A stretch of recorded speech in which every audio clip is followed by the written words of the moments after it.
السلام عليكم ورحمة الله وبركاته حبايب قلبي، كيف انتم؟ طبعا موضوعنا بسيط جدا جدا جدا، الشيء اللي وصله للناس الذي يعجبهم قالوا قالت فعلوا صنعوا.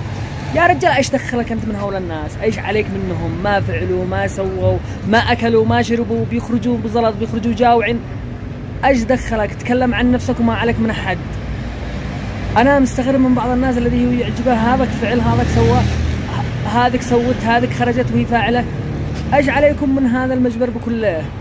وهذاك يحرج بينه وصاحبه، وهذاك يحرج بينه وابوه، وهذاك يحرج بينه وامه. يا رجال اتقوا الله، انتم دارين ان اخرتنا، والله اني اخرتنا في بقعه. عاد تندموا على المجبر الذي قلته كله. اوريكم من اخرتنا، هيا شوفوا معاياها وارجعوا لله.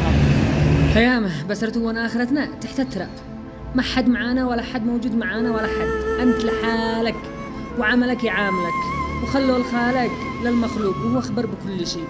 ما عليكم يا شباب، ما عليكم. ما قلتوا يا حبايب قلبي يا بسرتوا وين احنا وانا اخرتنا. خلوا قلوبكم حاليه، صفوها صفوها، ما عليكم لا من سعطان ولا من فلان. خليك في حالك وشوف عملك وشوف نفسك وما عليك من احد.